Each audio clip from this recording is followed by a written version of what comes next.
Oh great, it's Jeff. I'm Jeff. On this week's show, we're gonna look at footage from my exclusive interview with Captain Marvel's breakout star. And our #1 story of the week is about Lady Gaga and Bradley Cooper rumors. I know it sounds juvenile, but I've been thinking about this for a while and there's some things I need to say. So here we go.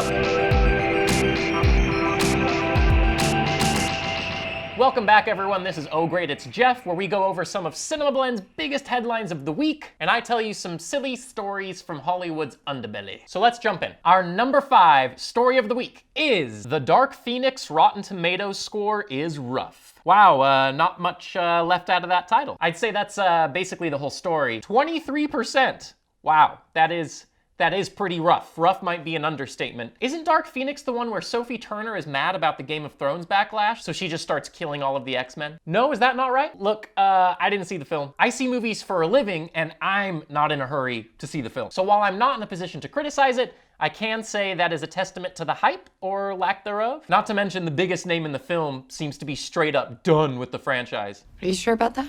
Yeah, I'm pretty sure. It's sad to see how far these movies have fallen, given that some films in the franchise have broken box office records. And the franchise has had a lot of wins. Like, I'll never forget the first time that I saw this scene. Look out!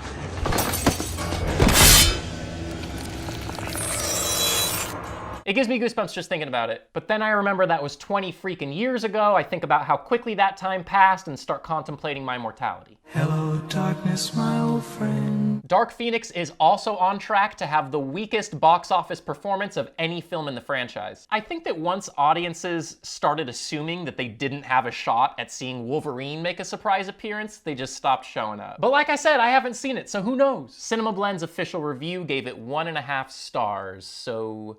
Anyway, Dark Phoenix is not doing well. In at #4, Academy member says there's no way he'd ever vote for an Avengers movie to get an Oscar. Well then, weird flex, but okay. So there's a 519-person directors branch of the Academy, and one man from this group, who right now is anonymous, said this to The Hollywood Reporter. There's just no way on earth that I will ever vote for anything with the word Avengers in the title. Like a lot of people in the Academy, I don't respect money grabs. Well, you want to know what I think? That's fine. I don't like the fact that it's anonymous. That sounds a little overdramatic. All we really know is that it's a director. I know it's you.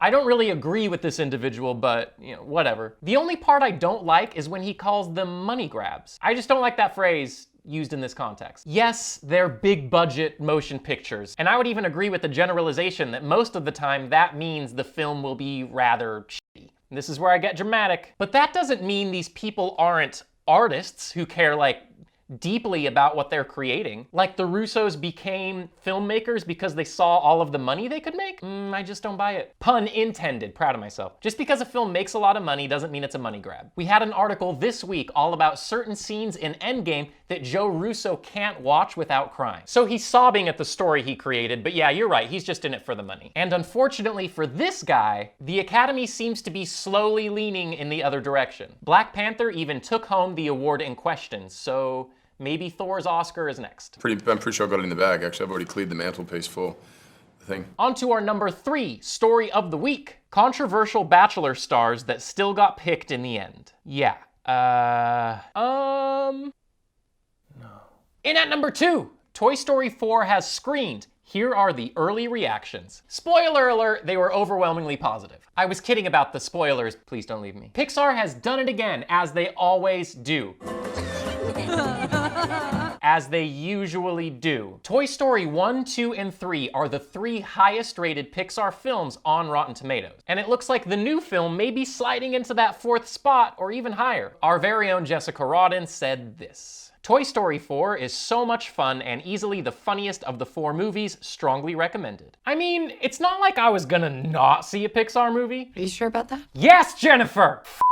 But I was one of the people that was like, is this totally necessary? It was heavily emphasized that #3 was a conclusion. But there's no arguing with these screening results. And I'm impressionable. There's toys, there's stories, and besides, how can you say no to Toy Story after seeing all that dope B-roll they released from the booth? That's great! That is great! With these tiny legs, I cannot reach without your help.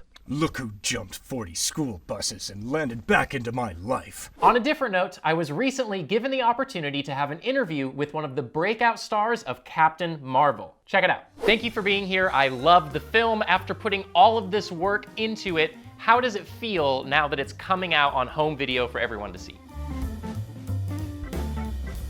I don't know how to do this interview. Oh, he's gone. And you're back, wow. Okay.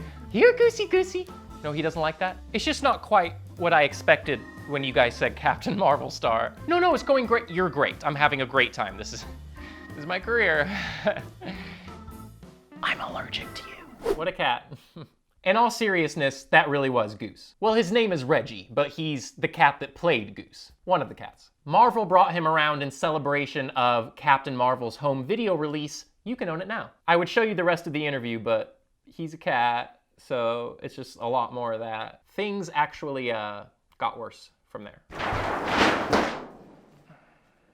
And now, our #1 story of the week is Bradley Cooper and his girlfriend broke up, so bring on the Lady Gaga rumors. Okay, I know it's immature of me to speculate about a celebrity's private life, especially right after a breakup. And usually this kind of news honestly isn't my jam. I would feel tacky about it, but they've been taunting us with this for so long. So I'm gonna get into it. First of all, how could they not be in love? Like, did you see A Star Is Born? That shit was raw. We were at TIFF for the world premiere when they had this moment on the red carpet.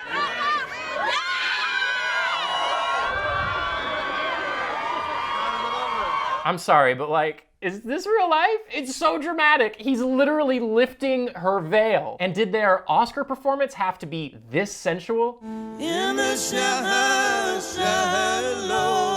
They don't even do that in the movie, and he had his own microphone. Gaga has blamed the internet for spreading rumors, but I think they're playing it up. They know exactly what they're doing. They're teasing us and laughing at our expense. It probably helped sell tickets. I wasn't even humoring this story before, but Gaga also recently broke up with her boyfriend, so that's it. It's done for me. I'm all in. I'm all in. I want Coops and Gaga babies. I want to see those babies. I want those babies. Can you imagine how dope Gaga's maternity clothes would be? Oh, or how she would dress her baby? She's like holding an infant in a meat suit at an awards show.